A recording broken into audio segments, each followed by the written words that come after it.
This is Hardwood Handicappers, VSiN's premier NBA betting podcast. Here are your hosts, Jonathan Von Tobel and Kelley Bydlon. All right, here we are Friday on Hardwood Handicappers. Kelley Bydlon is here in his usual role. I'm Jonathan Von Tobel. Good show on tap. We have a game to recap to get to. We have a game 2 coming up tonight between the Miami Heat and Boston Celtics, which I'm sure I'll save it. What's up, buddy? How was the day today? I got to talk to you and Gil, namely Gil. Yeah, you did. For like 9 minutes earlier today. Yeah, you did. I'm just doing swell, buddy. Just another day in paradise. It's getting hot out here in Vegas, man. I don't like that.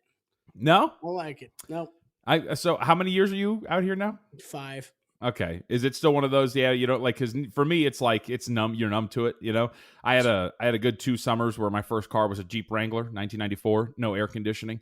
So did you have like the zip up I had a doors hard, and everything? actually, it was tough. I had a hard top. Oh. And so I did take that off, but that thing is heavy as hell. And I had a buddy who had one with one of the soft tops. Like we'd cruise around in high school with it, but it was like it was such a pain in the ass. So I bought a high soft school top. things, having to like zip it up and stuff.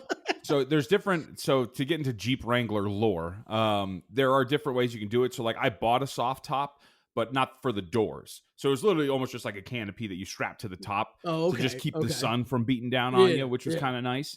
But I went full on. I took my doors off. I took the hard top off. I loved that thing. That thing was freaking awesome. Yeah, no, awesome. My radio got stolen out of it like 2 or 3 times because, like, there's no doors. Happen. Right, it's going to happen. I remember actually one of the most heartbreaking things, it was when I first got it, and I also had a job, and I used some of the money from my job. Like one of the first things I bought was the soft top and a used copy of NBA Live. What the year would that have been? Like 08, something like that. Yeah, like 08, 09. And I left it in my center console in overnight, and I'm like, I'll go get it in the morning, because by the time it hit me, I was like, I'm gonna go get it in the morning. That night, not only was my radio stolen, but also the person who stole it decided to look through my stuff and stole my copy of NBA Live 09. Dude, I was so upset. That sucks. Not just, but go back to the weather. Like I love the fallout here because it's that gradual decline, right? Like you go from hot and it's very gradually gets cooler. You get like 2 weeks of beautiful days. Right, exactly. Yep. Like in each week it gets a little bit cooler. The spring, it just always happens the same every year. Like it's 40 one day and then like 3 days later it's 90. And you're like, baby. Oh, okay, cool. Like it's here. Got it. Yeah, baby. Love it. So I'm kind of used to it. I'm numb to it. You'll get used to it. I think one day you'll be dead to it, unless you're just not going to live here for much longer. No, I'm always one of the.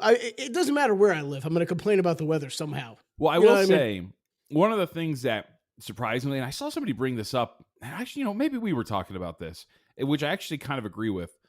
One of the things I low key don't like about the summer is not so much the heat; it's going from the heat to the blasting air conditioning that you go into in a lot of spots, casinos, other spots.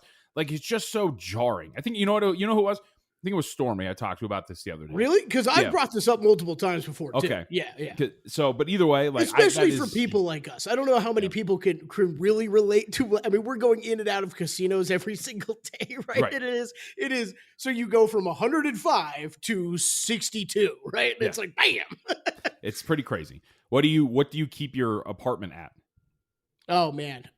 During the day about 72, and then I sleep on the cooler end, huh?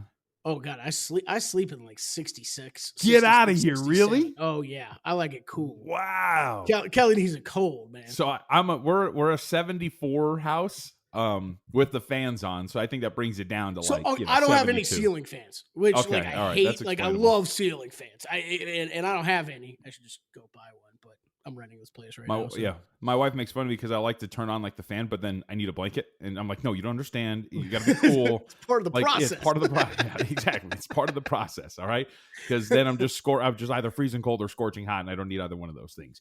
Speaking of scorching hot, Jamal Murray in the fourth quarter yesterday. Huh? How about that, baby? Hey. Put that in your pipe and smoke it. Yeah, we'll talk about that in a little bit. Mike Malone on one.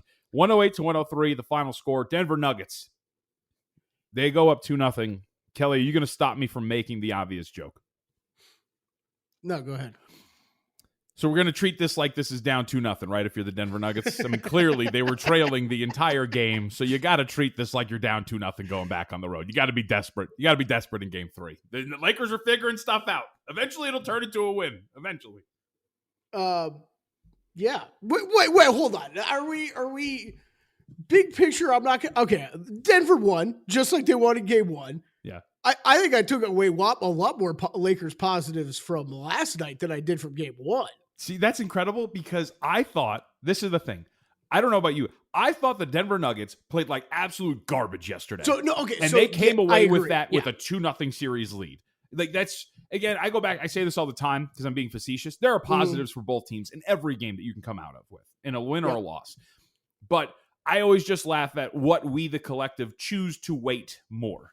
You know, when we watched the Nuggets perform yesterday, again, because I would agree with you. I think there are positives that you can come away from with this game. However, I could also look at this and go, hey, you know, there's some positives for Denver. That's all. I always just laugh at the pushback of what do we choose to weight and what we don't. We talked about it after game 1. Everybody who was talking about the Lakers, hey, they figured some stuff out. We're kind of forgetting that they shot out of their gourds from 3-point range in that game. It's probably not going to happen again. Anthony Davis probably isn't scoring 40 points again. Hey, guess what? Those things came to fruition, and they didn't win the game. So that's all. I always like to make fun of that. I think you're right. Are there positives? Yes. I always just laugh at people who want to like hyper-focus on the side that they want in terms of the positives and choose to ignore the positives of the other side. Yeah, no, I think that, like, look, we can play this game on both sides, right? Because I think you are right. Did Denver play their best possible game? No, they didn't. Did they still get a win at home? Yeah, they did, right? So you got to be happy if you're Denver in that sense. I mean, a massive Jamal Murray fourth quarter, right? Like, I think that might be the singular biggest difference in this, and what the result of this game actually was Jamal Murray going nuclear. But we talked about it yesterday, right? Like, my feeling with this series, and it played out last night, is like this is stars versus stars, and whichever two are going to outplay the other two for the longest are going to win this series, and that's going to be tough when you got Jokic, who's kind of as consistent can be, and like. I mean, JVT, would you call that? That's not a. It sounds so absurd to say this. That didn't feel like a great Jokic game yesterday. That felt like almost like baseline pretty good Jokic game yesterday. I would actually say I think it was a really good game from Jokic. And the thing that I'm waiting a little bit more, I don't know how you feel about this because we ignore this part a lot. Right? Yeah. Like he's playing great defense. He is playing for somebody of his level. Because he is we'll call it below average defender to average defender in the regular season. He is playing very well. And like Anthony Davis, and this is one of the angles I wanted to spin forward. We'll talk about it. But, you know, Darvin Ham, we love to kill all these coaches. You know, at some point, Darvin Ham has to be like, you know what? Just sending Anthony Davis into Jokic's body on post-ups and stuff just isn't really working. Yeah. Maybe we should try some different stuff. And he was good. And as they pointed out in the broadcast, which you saw immediately, when the beginning of the game, when they're sending Jokic to the level of the screener. So essentially when somebody comes down, he's meeting the ball screener like right there at the key or whatever it is. Instead, they were like, hey, let's start dropping them back. And that made all the difference in the world. It forces, you know, the Warriors did that to them in game 2, where it's like, okay, well, you guys just have to shoot a bunch of mid-range shots then because Jokic is going to be almost all the way at the restricted area whenever you run some of these pick and rolls. And they got burned by it a couple of times. Dennis Schroeder found the empty airspace and got it. You know, there were a couple of made buckets from a couple of other guys in those situations. But for the most part, that changed things. And whenever he contested shots, he did a pretty good job against Anthony Davis. So I thought that combined made it a pretty good Jokic game. No, you're right. I was speaking about it more from the offensive side of the ball. But you're right. The defense has been impressive. It is one of those, like, his defense has been impressive to me. But at the same time, like, the AD thing, what are we doing? Because you and I even spoke about that before the series. And it was like, well, you can't do this. Like, you can't just run AD into Jokic. Like, he's a bigger bodied guy than you. You can't be playing out of the post the whole time. Like, you've got to do different things. I kind of expected them to do that from the beginning, and they really haven't. It was just game 1. It was like great shot making from Anthony Davis, right? Like, that's so I think there's something there. I think the one. So so Nuggets, okay, you get that victory, huge ending from Jamal Murray, but like, I think great defensive stuff from Jokic. And offensively, I think even he would probably be a little tough on him for that game. He was surprisingly passive early in the game. Yes, yeah, and I think the I think you and I were spot on with like, look, the Hachimura thing wasn't going to be a thing on defense, and it wasn't immediately, right? I do think, I forget who said, I think it was on the broadcast they said this, or I heard it this morning somewhere. I think it's a question, are the Lakers playing all their cards here too quickly? Like, I think that's maybe a fair question where you're showing all these different things to Denver. Yeah. Really quick, can we build on the Hachimura thing really quickly? So because here's the thing and this is why I kind of scoffed at like the whole, like, hey, they figured something out. And it didn't play out exactly as we talked about yesterday, but they still did the same thing. So what's the counter to putting Hachimura on Nikola Jokic? Because the Denver Nuggets did it. They said, okay, well, Anthony Davis, your guy's going to be really far away now. You know what I mean? Yep. And so we're going to isolate Rui Hachimura, and we're going to let Jokic work against him. And that worked. And whenever they sent a help defender, guess what? Jokic is good enough to find the open guy. And there were some boneheaded passes that he made because he's like, I'm a really good passer. Like, we don't need to squeeze that one in, buddy. Right. Yeah. Overall, like, there was kind of an easy counter to it, which is, okay, if AD is going to be off ball, let's make sure he's off ball on the opposite side of the court, and let's isolate Nikola Jokic on the other side of the court against Rui Hachimura, and let's see what you guys want to do here. And I think that kind of worked. They also were forced to put LeBron James on Nikola Jokic a couple of times too. And, LeBron did some good stuff, but you also saw in the fourth quarter, I mean, his legs were sapped. He was hitting front irons. He couldn't hit three-point shots. It was crazy. So I think like that was the big thing I was talking about, like kind of showing their cards, right? Like I think LeBron defensively, that was working, right? But exactly what you just said. If it takes away from what he can do offensively, that's a problem. And seemingly all playoffs we've been talking about that, whether it's been AD or LeBron. Right now it's LeBron. We talked about that a lot with AD during the Warriors series, right? Mm-hmm. You're playing great defense, man, but you can't disappear offensively. This team doesn't have enough. But like I think the offense from Hachimura, man, I almost texted you this last night, but like, okay, that's been great. It just real quickly as a basketball like nerd, like, oh my God, like this is, if you're not appreciating how much easier or how much better a player can look playing besides LeBron James and Anthony Davis, as opposed to what he was looking like in Washington, like this is the prime example, right? Like a player can look so much better playing alongside guys like that. Really quickly, I've said this a bunch, and I will say it again here.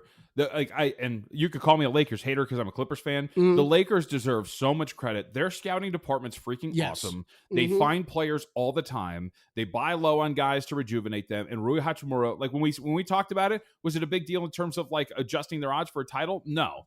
But is it a big deal in terms of taking a small buy low price on a top first round pick, a top 10 pick, and saying, hey, we think we can develop into something? Yeah. And it's turning out to work pretty well, man. The Lakers deserve a ton of credit for what they're able to do in that regard.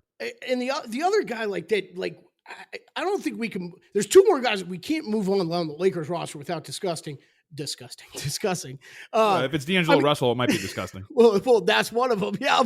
Okay, let's start. Well, no, I'm going to throw out Austin Reeves. Like Austin Reeves is becoming, and like it kind of has been, like he's consistent for this team offensively. Have you seen the memes coming out of this, by the way, from yesterday? Freaking fantastic. They called he's now Kurt Cobain, which is freaking awesome. That was a good one. My favorite one was Blink 180 0 for 2. Oh, I didn't see that one. That's a good one. Blink 180 0 for 2. That was my favorite one. But like, we've seen these great games from Austin Reeves, right? But like, dude, well, you know what I saw at the end of that game last night was Austin Reeves knowing that, okay, this LeBron and AD are struggling here. I'm going. Like I'm taking this shot. I'm going. Like I'm running the offense. Whatever. Right. Like, but they almost did that too late. They did it too late. Yeah. No, you're probably right. But like his consistency has been incredible. And then on the other side of that coin is the consistency, unfortunately, of D'Angelo Russell. And like, I guess I was shocked when I looked at the box score, JVT. I can't believe he played as many minutes as he did. Yep. Like you can't, if D'Angelo Russell is scoring only 10 points, or what's even the point of having him out there if he's only taking 8 shots? Here's the thing, and he only played 3 more minutes than him, but like over a Dennis Schroeder or a Lonnie Walker too. Like I think Schroeder belongs in the starting lineup.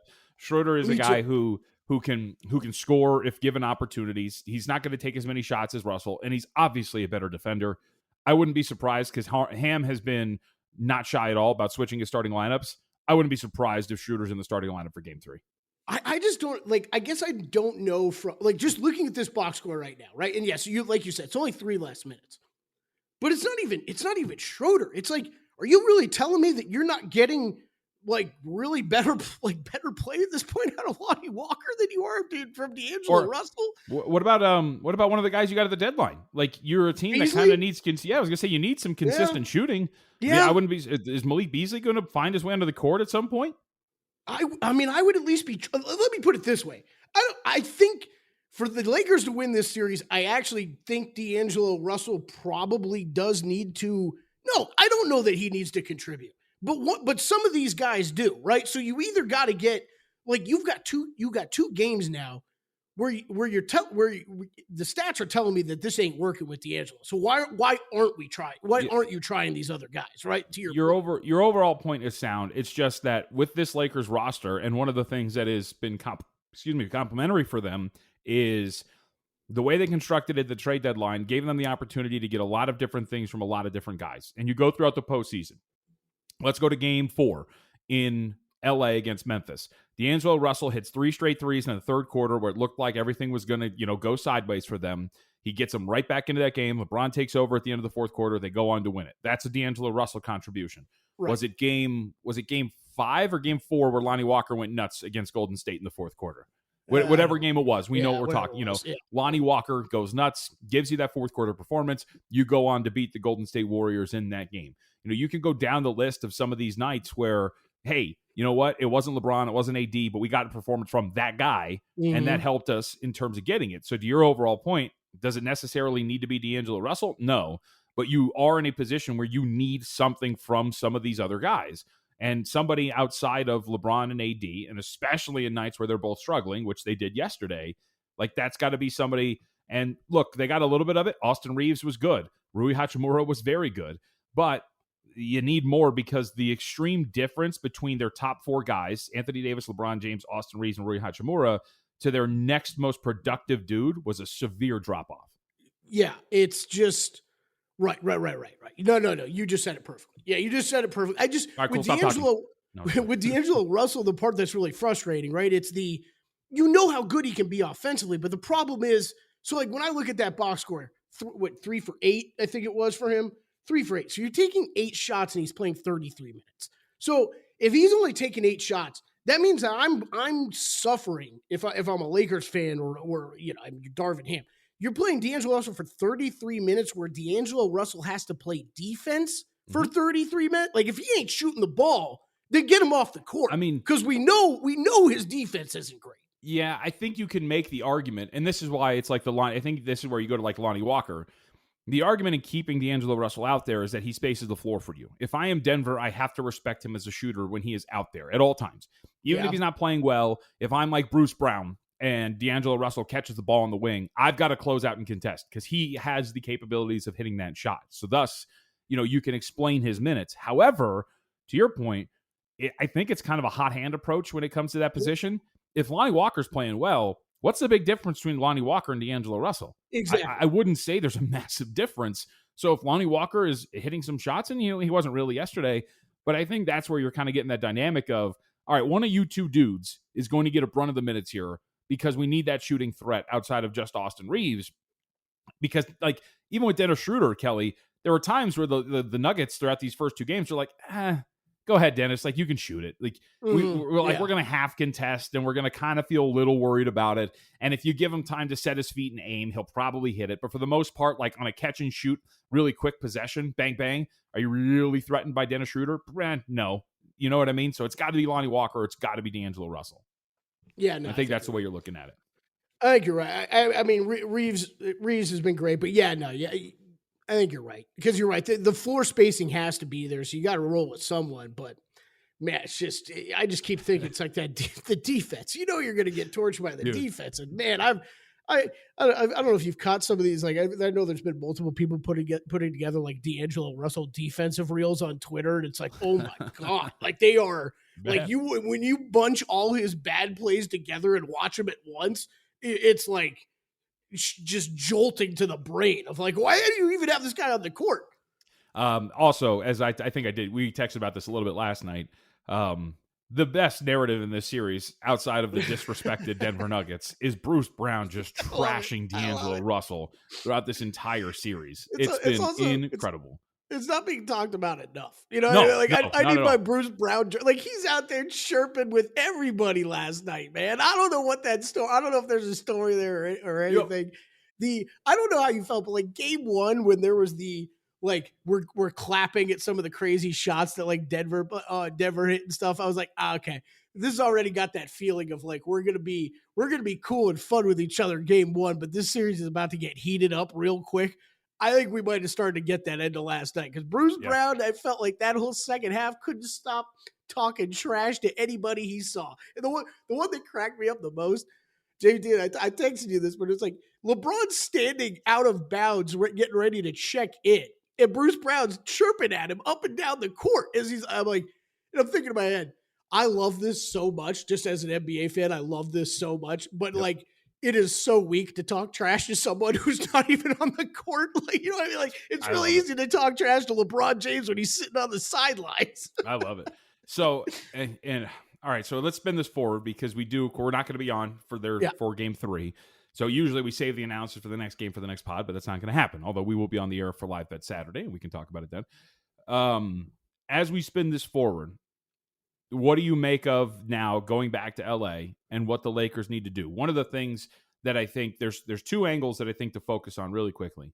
The first of which is, the Denver Nuggets, are the Lakers going to get any better in transition defense? Holy smokes. The reason why Bruce Brown gets to talk so much trash is because how about like yesterday, how does Jeff Green in the year of our Lord 2023 grab a rebound and go coast to coast and dunk it with no resistance whatsoever? That was incredible to watch. And Bruce really Brown, was. I think like 18 of his points so far in this series have been just ripping and running and scoring right down the middle of the lane in transition. They're abysmal in terms of stopping them in transition. Yeah, I mean, some of it, or some of it's probably a lot of it. A lot of it's just effort. And like, man, I would hope that Darvin Ham's looking at Kelly. If I'm Darvin Ham, sorry to cut you off.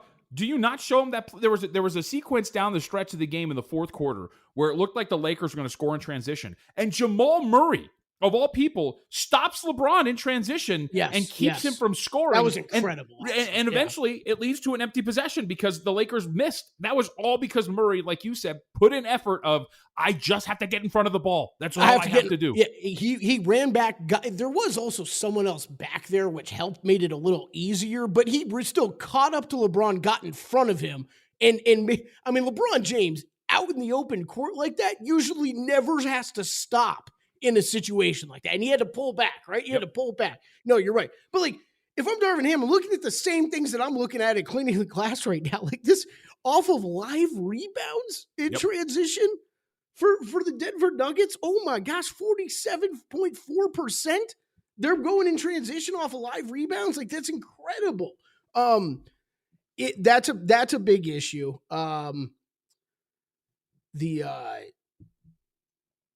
There was something else I was going to say, of course. I forgot. But yeah, the transition stuff is an issue. I think there are some positives though that you could take away, right? Like, we said it like with the Denver side, right? You didn't play a perfect game. You still got a W, right? Mm-hmm. That's true.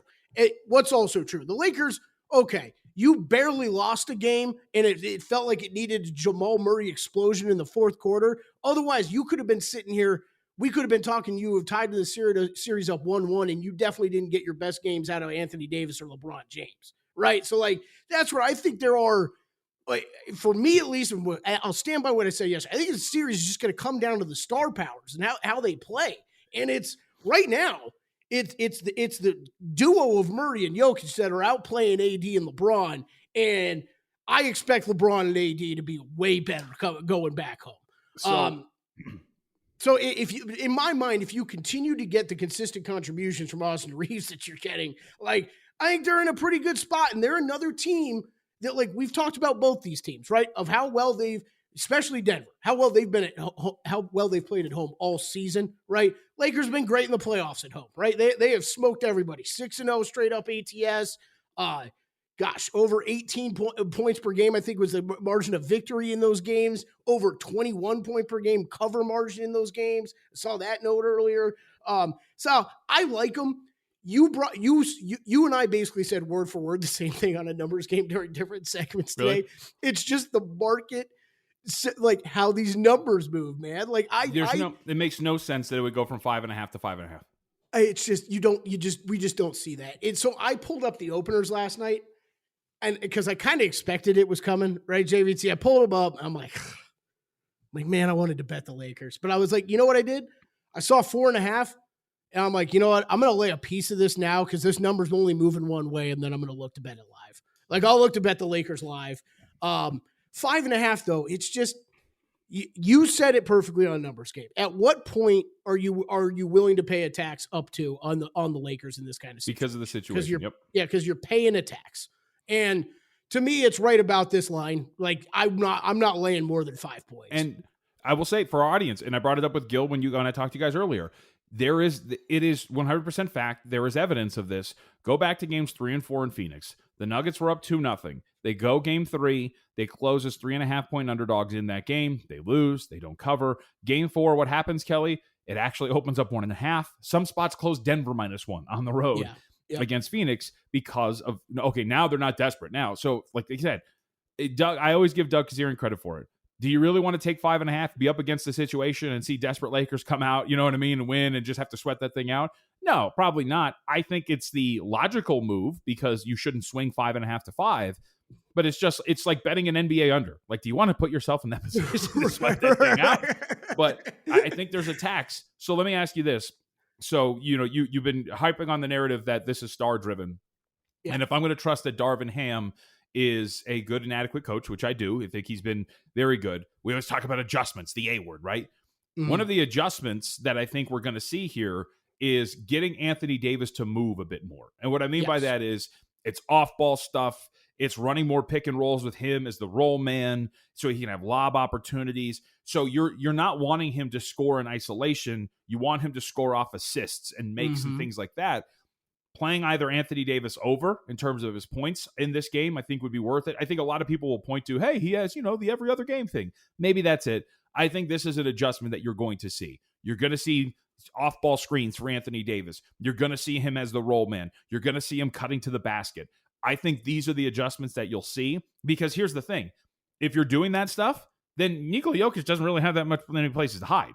Then if you're going to put it, because you have to put him on him, then you're forcing him to guard out in space. You're forcing him to move. That is when you can start to exploit Nikola Jokic a little bit more. So as a Lakers bettor, I hope you're right. And maybe we didn't talk about this clearly enough, I guess, before the series.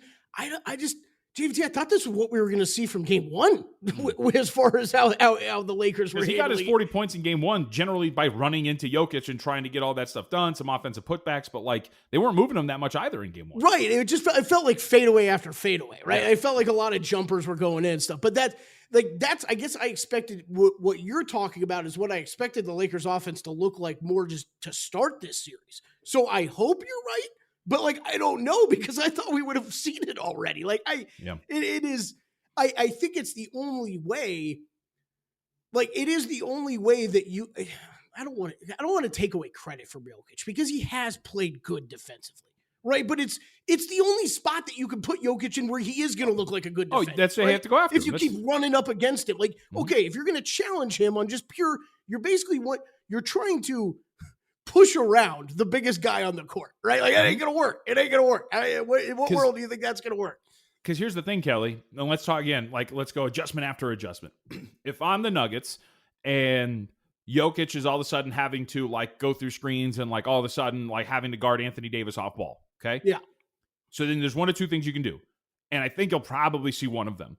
So one is you switch assignments and you go, okay, well, if they're going to start, who's in the starting lineup? Let's say they go Vanderbilt or Schroeder or something. All right, we're going to put Jokic on the least threat in terms of offense, okay? That'd probably be one of their shooters. Maybe it's Austin Reeves. Yeah, whatever. Vanderbilt's out there. It's probably him, yeah. But then you're in a position where it's okay, is Aaron Gordon on Anthony Davis? Because then you're giving up size. Or here's one thing that I think is going to be interesting if Mike Malone does it. Nuggets might start playing zone. And if the Nuggets start playing zone, then all of a sudden you're going to look at this and go, oh boy, I got a bad shooting team in the Los Angeles Lakers.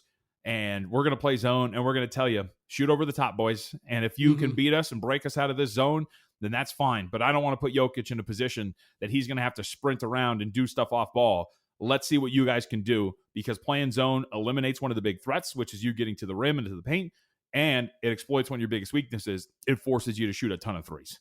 Yeah, I like it. I think you're probably right. I should be a head coach. You know, it's fun. Yeah, right. What's funny though is I don't think so. Like, this goes back to what what I was saying about the Lakers. Like, you're kind of showing Denver all your cards early, right? Like, I don't think Denver needs to show that until you've taken care of business at home, right? Like, let the Lakers beat you at what you've been doing so far before you make those adjustments. But I agree. I do think if the Lakers end up going that way, then what's the adjustment Denver makes? It's a good call, man. I think that could be very effective against the Lakers, who we know, still struggle to shoot the ball from three. So this leads me to like my last point on this and how I'm going to handle this series, I think, moving forward. First off, let me get some clarity. Did you bet the Lakers to win the series? Yeah. I bet them to win in 6 and 7. Before or after game 1? After game 1. Okay. All right. So I have plus 650 on both. Plus 650 for them to win in 6 and win in 7. All right. So last two nuggets I want to hit on this. First off, no pun intended. The way I think I'm going to handle this is, so we'll go a little head to head here. Yeah. I think I'm willing to handle this series like I did with the Phoenix series. I'm going to be on Denver money line each of the games in LA. Okay. I think that Denver's got enough advantages, as we just talked about, right? Hey, if I'm the Lakers, I'm moving AD more. If I'm the Nuggets, if they're doing that, then I'm playing zone and I'm forcing you to do that kind of stuff. I think the Nuggets have enough advantages that they should be able to take one of these two games in LA and go back to Denver up 3-1. So I think that's how I'm going to handle this. Let me ask you, I saw you said you played them in 6 and 7? Yeah, 6 and 7. I just want to, for clarity's sake, too. So I have them in 6 and 7. I have the Celtics to win in 5 and 6. I have over twice as much money on those Celtics bets than I do on the Lakers. Because I knew this Lakers Nuggets series, I was going to want to attack game to game a little bit more too. In the Boston Miami one, almost not at all, right? So I'm loaded up more on those series bets for the Celtics than I am for the Lakers. Because I liked Denver. I bet Denver game 1, right? Didn't do anything with the game last night. But I like the Lakers in game 3. But yes, would I be shocked at all if Denver was able to win in game 4? No, man. Like these two teams, and I think they've proven it so far. The Lakers are real good, and the Denver Nuggets are the number 1 team in the West for a reason. Like that's being proven right now. So the reason I ask is I can't remember who it was on, but I know that Matt Moore over the Action Network retweeted him, so it made me read this. But it was essentially suggesting like, hey, do we bet the Lakers to win in 7? To which Matt Moore responded, and I think it's a good point, like, asking them to win in 7, which means, playing every other day, going on the road in game 7 where your 38-year-old best player is kind of fatigued at this point, is a little tough. But here, this is why I wanted to frame it. What's more likely if the Lakers win this series? The Lakers win it in 7 or the Lakers win it in 6? Because I think it's more likely they're ripping off 4 straight wins, if that makes some sense. Because you're playing every other day, and the fact that you're going to say that they would go to Denver in a game 7 after an every other day series and win that game in altitude, where I think clearly we've seen that's kind of had a little bit of an effect on them. Mm-hmm. So anyway, what I'm getting at is, if you're not involved and if you think the Lakers still can win the series, I think I'm putting on 9-1 Lakers to win in 6. I think that is actually more reasonable for them to win these 2 games in LA, steal game 5 in Denver, and come back and close this thing out than it is to elongate this series playing every other day and winning a game 7 in Denver. Yeah, I don't hate it. The reason why I bet it the way I bet it, so I bet heavier on the 6 than I did on 7. And again, that was before to game 2, so that changes. Yeah, before game 2. Yes, before game 2. After game 1, before game 2 is when I made these bets. So I bet a little bit more for them to win in 6, basically for everything that you just said, right? I made the game 7 bet though, JVT. At plus 650, a little bit, because it also gives me a chance to buy off, right? So like if the Lakers go win both these games at home, something like that, cool. I can lock it. I'll bet a Denver series price. Yeah, yes, am I laying a minus price at that point? Yeah, but I'm locking in money at that point, right? So that's why I bet it as well. But yeah, man, I think that if you're a Laker believer out there, yes, I would take a stab at that still. I made these bets before game 2, hoping that the Lakers would get a win in game 2.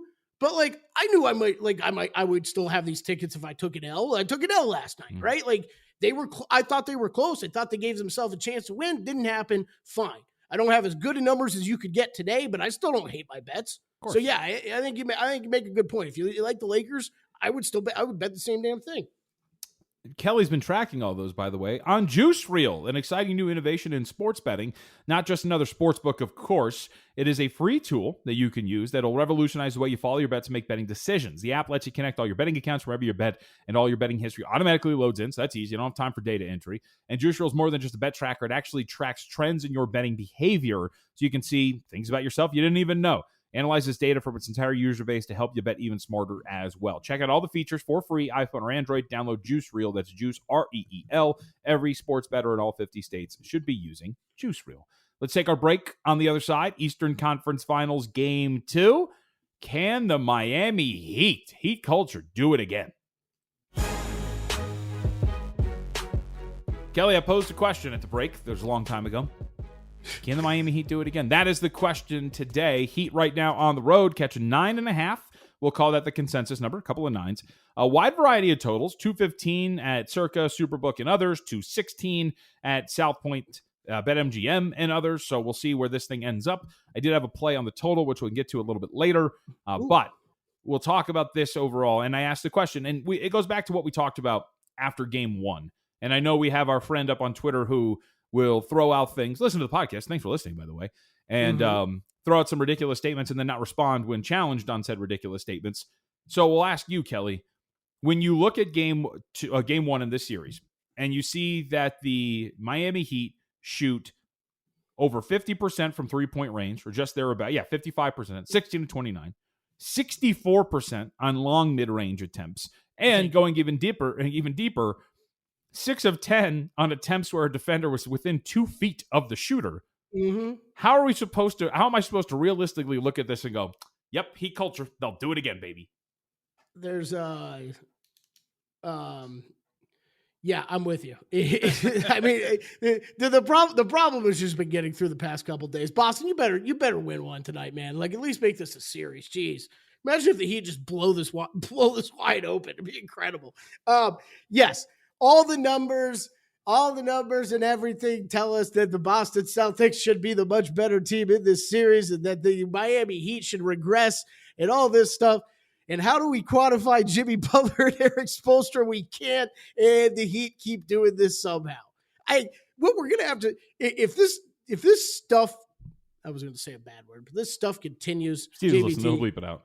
Yeah, this crap continues. Whoa. Like what? Yeah, I know, right? What kind of monumental accomplishment are we talking about with the Miami Heat? Because the problem, I feel like it's almost not being made enough of. Because I feel like people just tune in when the NBA playoffs happen, right? So people just think they're watching the same Heat team that's been here three times in the past 4 years. It's like, no, like this is a wildly different team.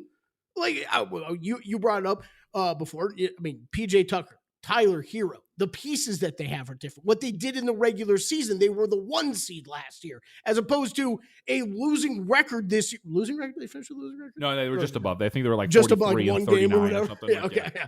Okay, so just above it, but almost get knocked out in the play-in tournament. Like, this is a team that shot 27th best in the league from 3.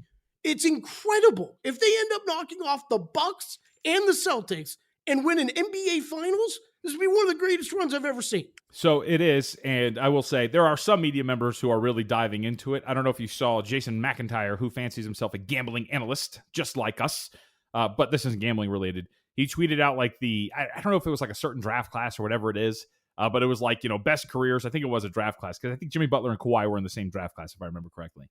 But it was like best careers of the, these parameters. And he had Jimmy Butler as like number 1 ahead of like Kawhi Leonard and like all these other guys. And it's like, all right, it's quite the accomplishment to do what they're doing.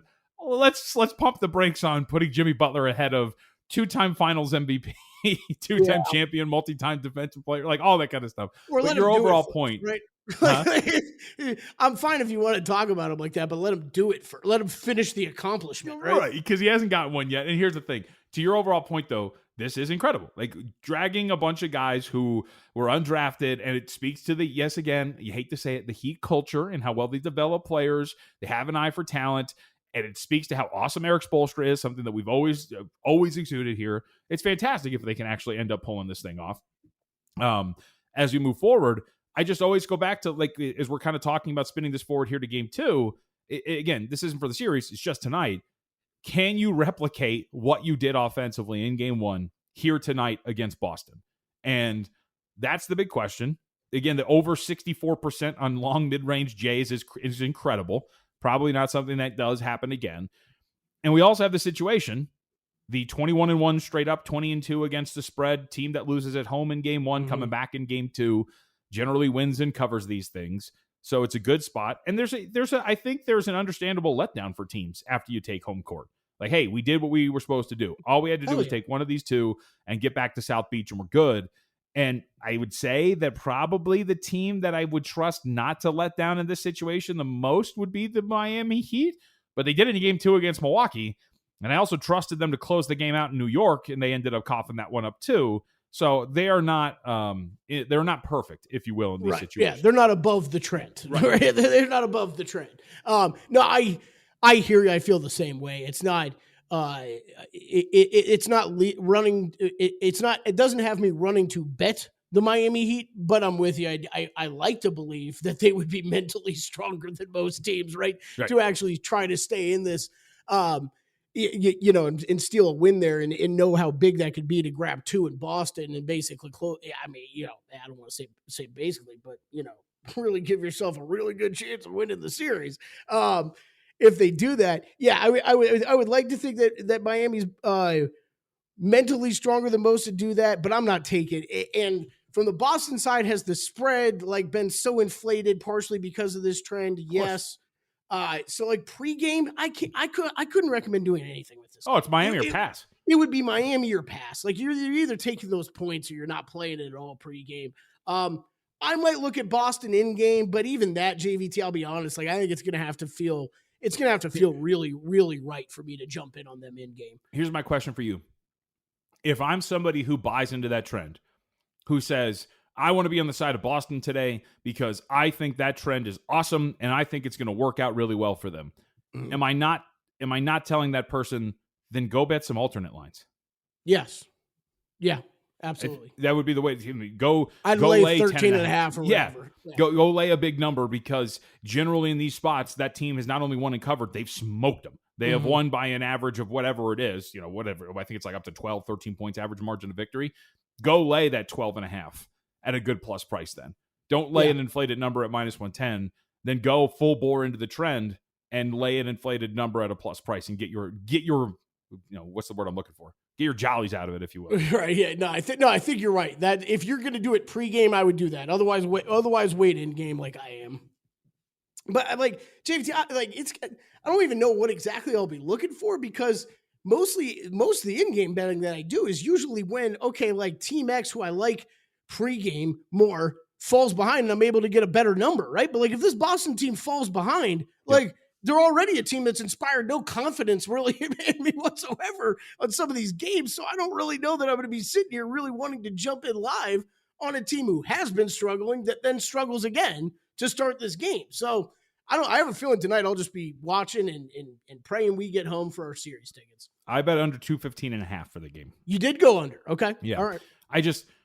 So we had about 95 possessions in game 1. So it's not an overly fast game. Yep. So I think we'll rely on that being the tempo. And then it's just exceptional shooting from Miami. Exactly.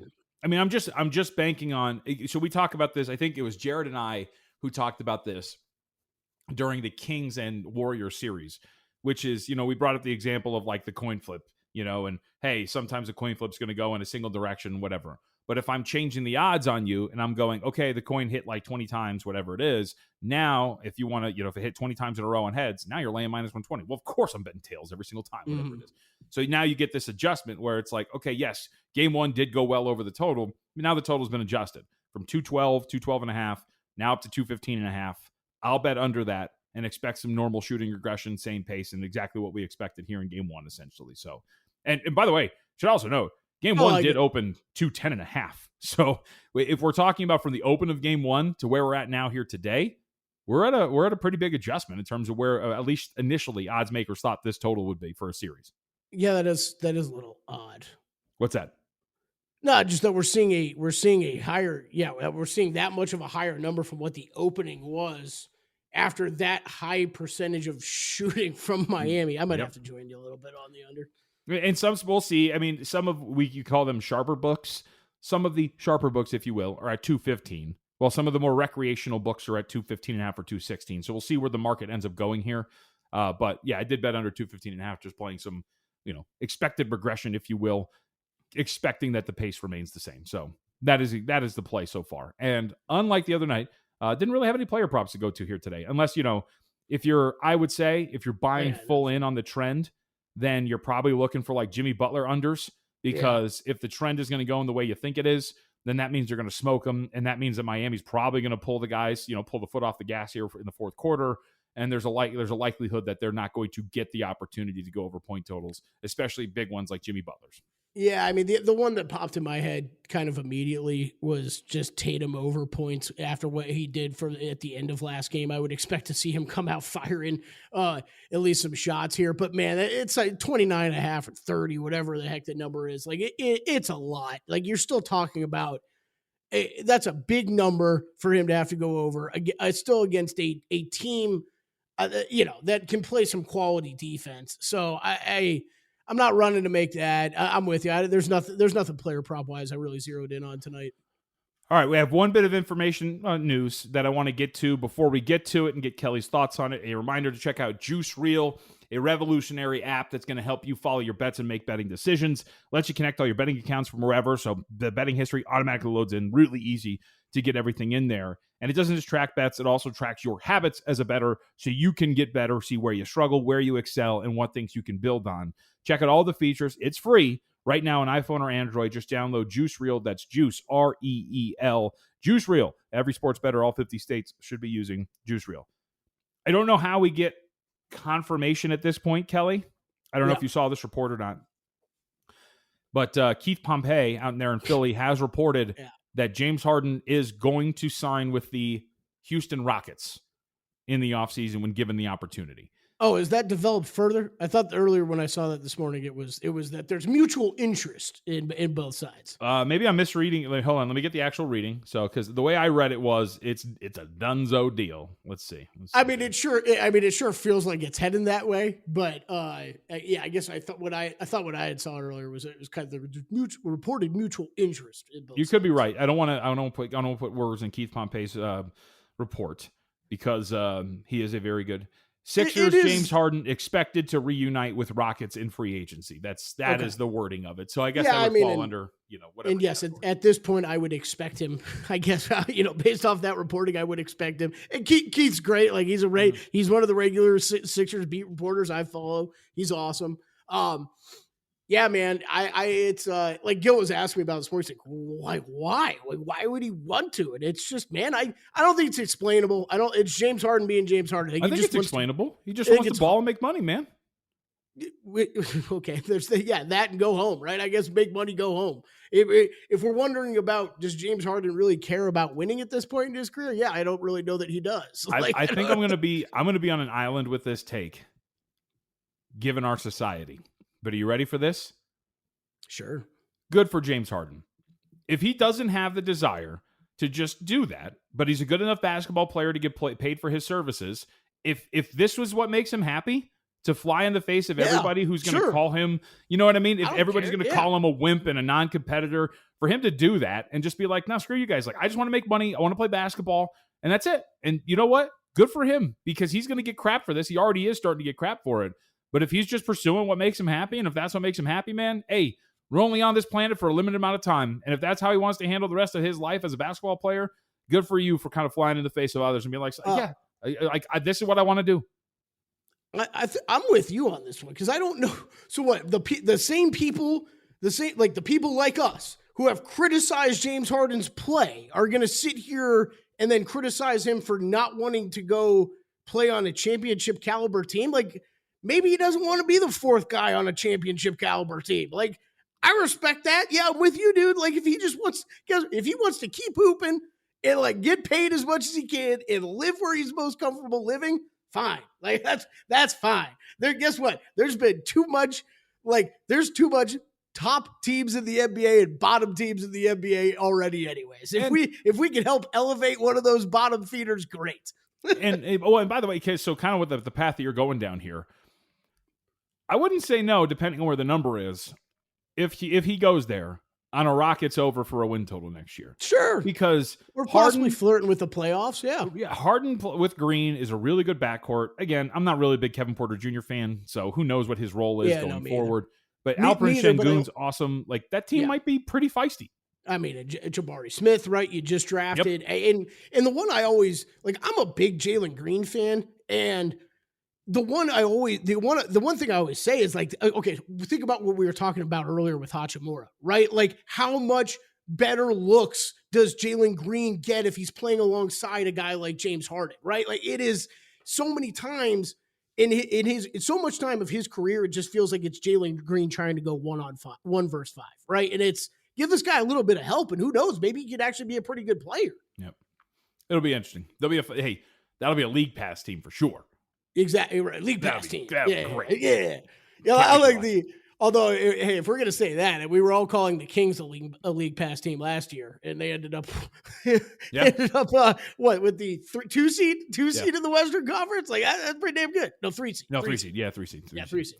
Ended up 3 seed in the Western Conference. That's pretty damn good. So we better watch out with the teams we label league pass teams. It is. Absolutely. By the way, draft season is starting too. Jonathan Givony, a month after going on Adrian Wojnarowski's report, maybe 2 months, and reporting that Brandon Miller was rising, has also now reported on Zach Lowe's podcast that Brandon Miller is falling. I don't know if you saw this. No bueno. No bueno. Apparently, he's not doing well. He's out of shape, not doing well in interviews and private workouts. So draft season's here, baby. Cool. That sucks a lot. I wouldn't buy. People call this lying season, if you will. Who knows? He probably talked to one team, and they were just like, "Yeah, he was terrible." And who knows who it was?